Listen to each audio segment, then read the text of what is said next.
bendito Dios, Padre mío. En esta hora, bendito Dios, yo te ruego, Padre amado, que por favor tomes el control de este lugar.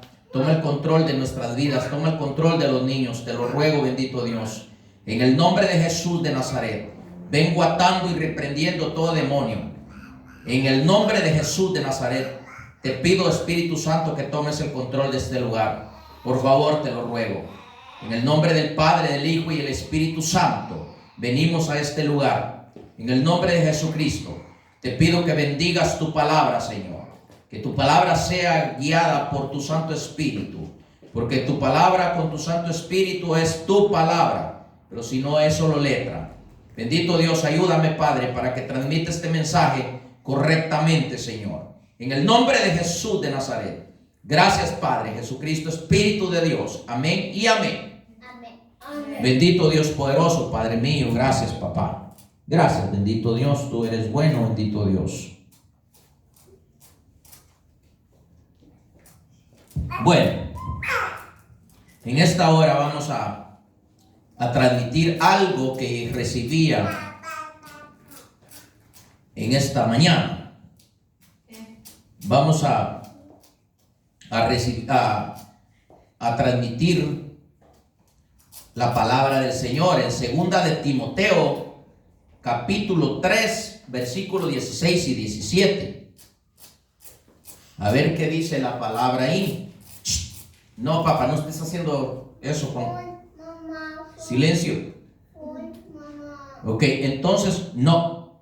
Entonces vamos a empezar. Segunda de Timoteo 3, 16 y 17 dice: toda la escritura es inspirada por Dios, útil para enseñar, para redarguir, para corregir, para instruir en justicia, a fin de que el hombre de Dios sea perfecto,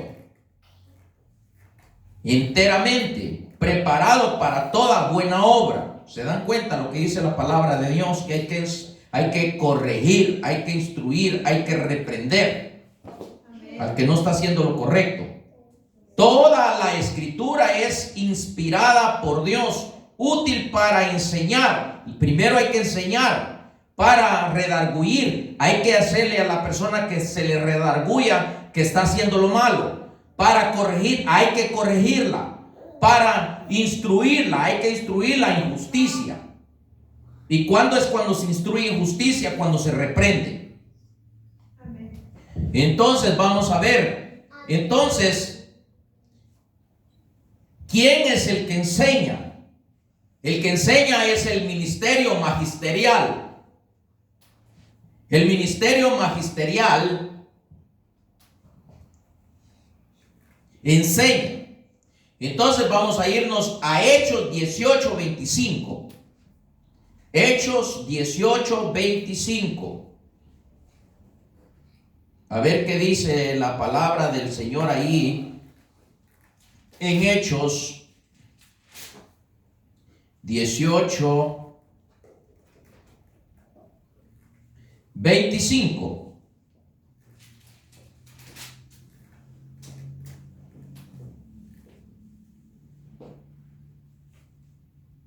Y dice: este había sido instruido en el camino del Señor, y siendo de espíritu fervoroso, hablaba y enseñaba diligentemente lo concerniente al Señor, aunque solamente conocía el bautismo de Juan.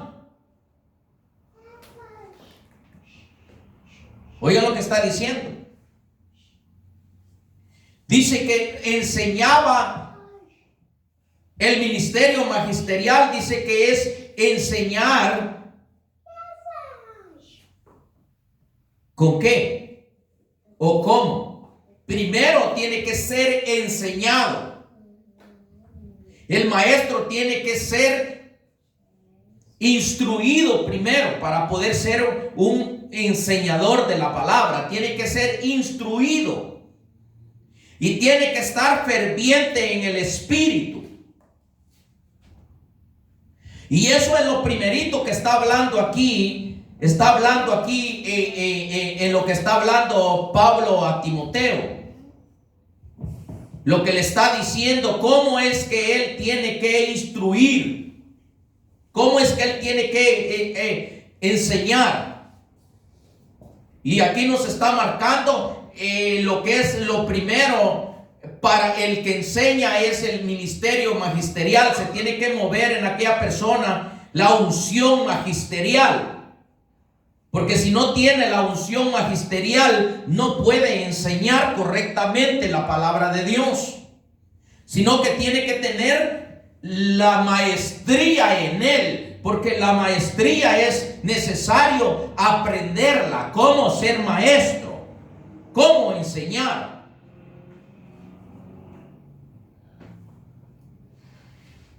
Entonces, el maestro tiene que ser primero instruido y después tiene que estar ferviente en el espíritu para poder enseñar. Y ahí dice que debe de instruir. Lo primerito que está diciendo ahí Timoteo, que tiene que instruir. En una iglesia tiene que haber instrucción. Tiene que haber las cuatro facetas claras que voy a enseñar ahora en una iglesia. Y si no, hay un solo desorden en la enseñanza en el pueblo. No estoy diciendo que todo el pueblo va a obedecer, porque hay pueblo que parece que es igual como el pueblo que llevaba Moisés en el desierto.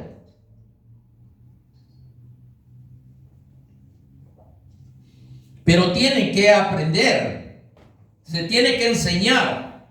Entonces vimos lo primerito que decía ahí en Timoteo, ¿verdad? 3, 16 y 17. Que es la enseñanza. ¿Y quién es el que enseña? Es el ministerio magisterial. En una iglesia tiene que haber enseñanza. Porque si no se le enseña, no se puede aplicar las otras funciones de los otros ministerios. Primero tiene que entrar en función el ministerio magisterial. Hay que enseñar. Entonces, vamos a regresarnos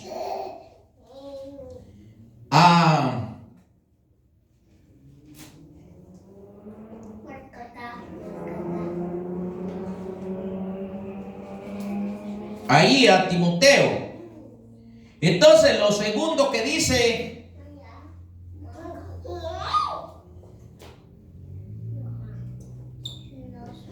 que redarguye. El que redarguye, tiene que haber redarguir en una iglesia. ¿Y quién es el comprometido? O sea, ¿qué unción es la que redarguye? La función que sigue, que tiene que haber en una iglesia, es la unción evangelística. Se tiene que mover esa unción evangelística en el ministro o en alguien que predica en la congregación, porque la unción evangelística es la que mueve el redarguir en la iglesia. Es el que redarguye, o sea que es el que transforma. El que transforma a la persona con el redarguir. Si no hay redarguir en aquella iglesia, no está la unción evangelística, no puede haber redarguir en las ovejas, en el pueblo. Y el ministerio, la unción, el ministerio evangelístico, o sea, la unción evangelística, es la que redarguye al pueblo, o sea que es la que transforma. Porque cuando alguien le redarguye el corazón de algo que está haciendo que no está bien, entonces como le redarguyó la unción, la palabra que esa unción lleva, entonces esa persona cambia la manera de pensar o de actuar. Entonces vamos a verlo a través de la palabra en Gálatas capítulo 5, versículos 22 y 23.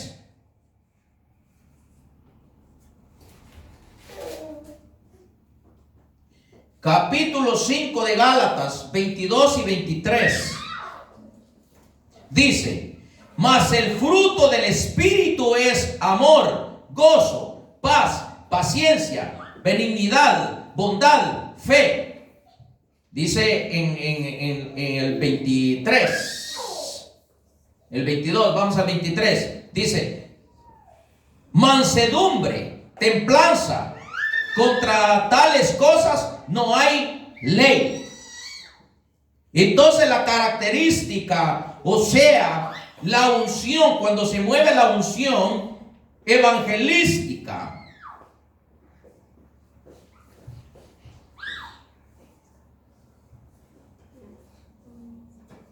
se tiene que mover el redarguir, o sea, en lo que transforma.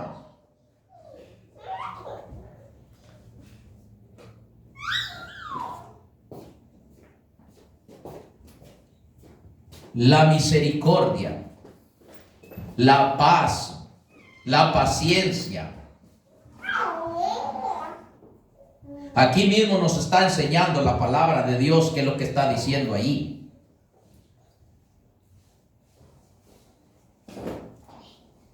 Mas el fruto del Espíritu es amor, gozo y paz, paciencia.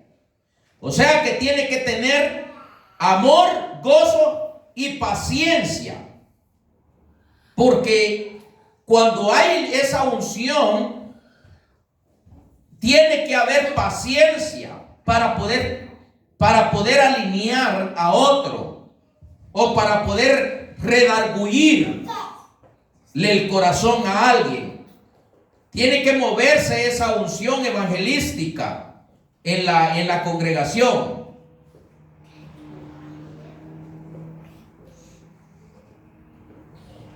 Y se tiene que manifestar ahí el redarguir, el transformar a aquella persona, o aquellas personas, o aquel pueblo.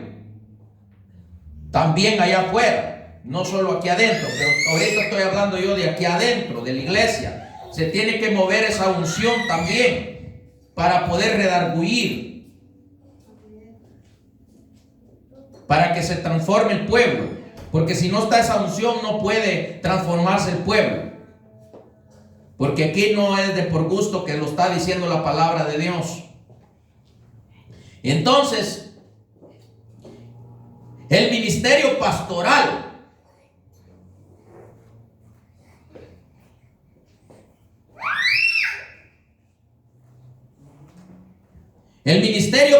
lo siguiente que sigue es la corrección, que está hablando ahí, la corrección. ¿Y quién es el que corrige en la iglesia?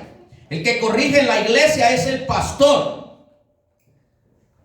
No puede otro corregir en la iglesia, es el pastor que tiene que corregir en la iglesia. Un maestro no puede meterse a corregir el pueblo, él tiene que enseñar.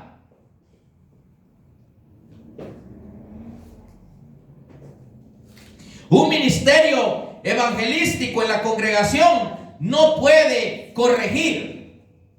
Él tiene que hacer su función,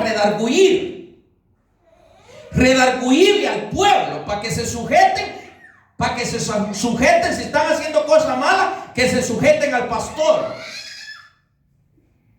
Igual manera, el ministerio magisterial es enseñar, para que el pueblo enseñado va a respetar al pastor en la congregación. Ok, entonces ahora el ministerio pastoral, corregir. El ministerio pastoral tiene que corregir desde temprano. Tiene que empezar a corregir el pueblo. Desde temprano tiene que empezar a corregir el pueblo. Si el pastor cuando mira una oveja, no le voy a decir nada porque es nuevo, porque acaban de venir a la iglesia. Están haciendo un desorden allí, pero no le voy a decir nada porque se van a ir. Y están haciendo desorden, pero hay que entenderlos, hermanos. hermanos, hombre, es que acaban de venir, hermanos. No, desde temprano hay que corregirlos, porque si no se corrigen desde temprano, ya después cuando uno les dice algo, se le levantan delante de todo el pueblo y lo avergüenzan a uno. ¿Por qué? Porque no se corrigieron desde temprano. Y lo voy a comprobar con la palabra.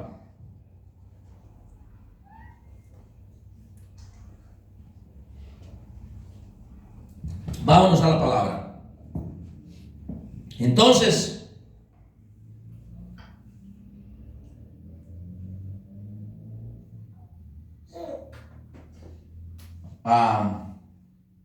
ojalá que haya puesto la cita, porque yo creo que ni la puse, se me ha de haber olvidado.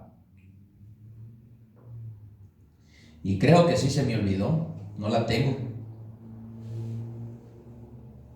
Oh, wow. Se me fue por alto esa cita. Pero es ok. Ahorita lo vamos a buscar. Lo vamos a buscar. No me acuerdo la cita bíblica, pero yo creo que la tengo que encontrar. Ayúdame ahí, mija. Yo creo que está en Proverbios 13. Proverbios 13, vamos a irnos a Proverbios 13. Vamos a ver, no me acuerdo. Proverbios 13. Sí, Proverbios 13:24. Dice: el que detiene el castigo a su hijo aborrece, mas el que lo ama desde temprano lo corrige.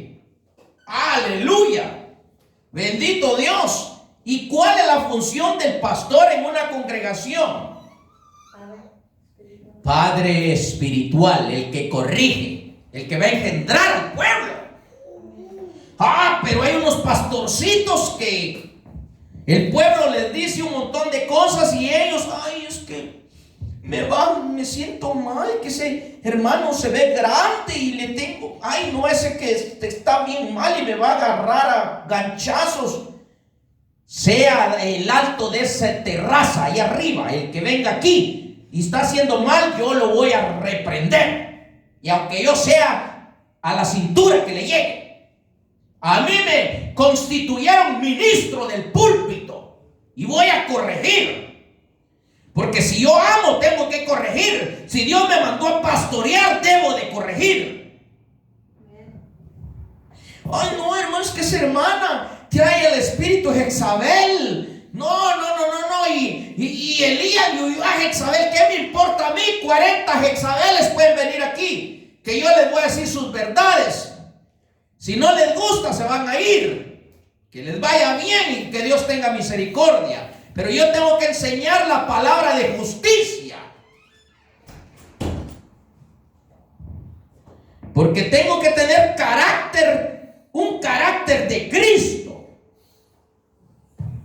Entonces, ¿qué dice? No apunté la cita bíblica, pero Dios ha sido maravilloso porque me acordé.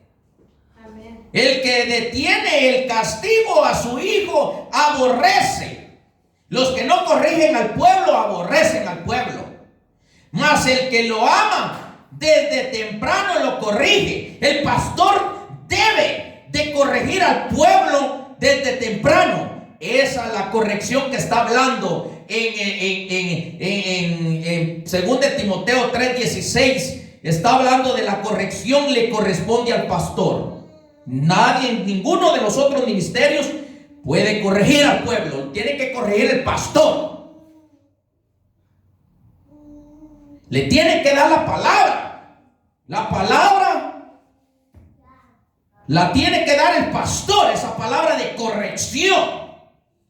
Porque si no nos respetan, porque el pastor tiene la autoridad para que la oveja que es oveja del pastor conoce la voz del pastor. Hay ovejas que cuando el otro ministerio habla, no se sujetan, pero cuando habla el pastor se sujetan porque conocen la voz del pastor.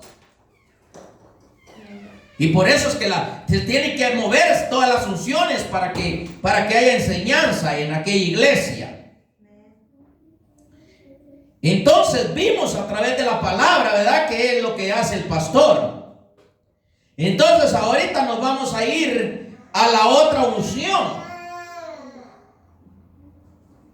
al ministerio profético, que es instruir en justicia. Es la característica del profeta, que el profeta instruye en justicia. El profeta tiene que enseñar en amor, hacer misericordia, para que se humillen delante de Dios. Eso es lo que tiene que hacer el profeta. Porque lo que otro que sigue ahí en 2 Timoteo 3:16 es instruir en justicia. Le corresponde a la unción profética, al ministerio profético. Entonces nos vamos a ir a la palabra en Miqueas 6:8. Miqueas 6:8.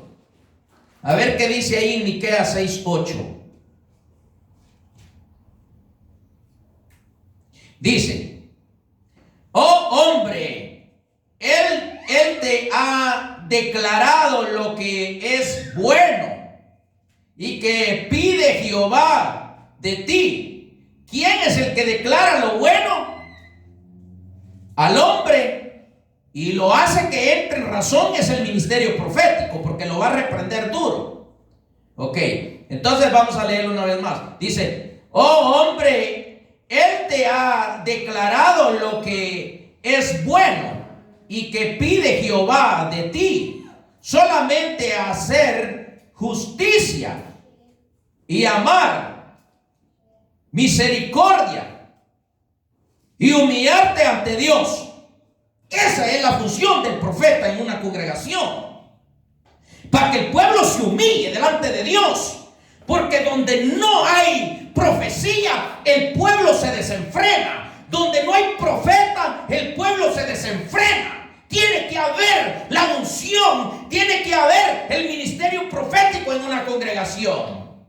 Por eso es que cuando vienen aquí conmigo y no se meten en el mover, no se meten, yo primero, por misericordia, el Espíritu me da la palabra para enseñar, y se mueven por misericordia las unciones en mí para enseñar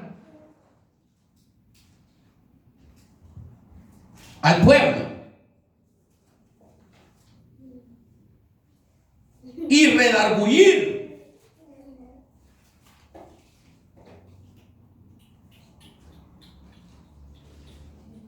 Y para corregir. Y lo profético, instruir en justicia. Cuando yo miro que alguien no se quiere sujetar y lo miro en desorden, entonces ahí viene la instrucción en justicia. Y cuando viene la instrucción en justicia, no les gusta y tambalean. Y si no se paran bien, se van, porque no les gusta. Cuando los mueve el espíritu jezabélico, se van, porque a Jezabel no le gustaba lo profético, no le gustaba la verdad. Tuvo Dios que levantar a Jehú para destruir a Jezabel, porque ese era el profeta que iba a destruir ese espíritu inmundo. Ahora en las congregaciones ahí está metido el espíritu jezabélico. Y no lo pueden sacar, porque los hermanos, las hermanas y hermanos cargan ese demonio jezabélico. Y cuando llega la confrontación, no les gusta. Y como nunca hay confrontación, porque no se mueve la justicia, o sea, no se mueve el ministerio profético, la instrucción en justicia no se mueve en las iglesias. Tampoco se mueve la corrección, porque no son ni el pastor no tiene ni él mismo disciplina y no corrige a las ovejas. Tampoco se mueve la unción evangelística, el redarguir. No hay redarguir en aquella iglesia, no les importa nada. Tampoco se mueve la enseñanza, que es el ministerio magisterial. No hay enseñanza. Y lo digo con toda seguridad porque yo he visto algunos cómo predican.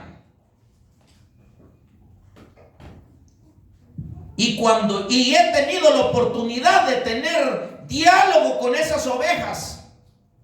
Y cuando yo les comienzo a soltar la palabra de la que los va a corregir, no les gusta. Y cuando les voy con la unción, instruir en justicia, menos todavía. Salen huyendo. Ay, hermano, ay, ese hermano está endemoniado. Que el Señor reprenda al diablo. Lo mismo decían de Jesús. Bendita sea la gloria de nuestro Dios. Este es una escuela del reino de Dios, donde se enseña la palabra a instruir al pueblo en justicia. Pero primero viene la palabra para enseñar, redarguir después, corregir tercero, cuarto, instruir en justicia. Bendito Dios, mi alma te alaba, glorioso Dios. Yo dejo en tu corazón esta palabra. No tomen como regaño la palabra, sino que tómenla como beneficio de sus almas. El que no recibe la palabra no puede entrar en el reino de Dios, porque la palabra es la que nos ayuda a purificarnos. Que Dios les bendiga, que Dios les guarde, que Dios les ayude y que Dios haga resplandecer su rostro en sus vidas y que la palabra caiga en buena tierra, porque si no, no va a dar buen fruto. Que Dios te bendiga y Dios te guarde. Amén y amén.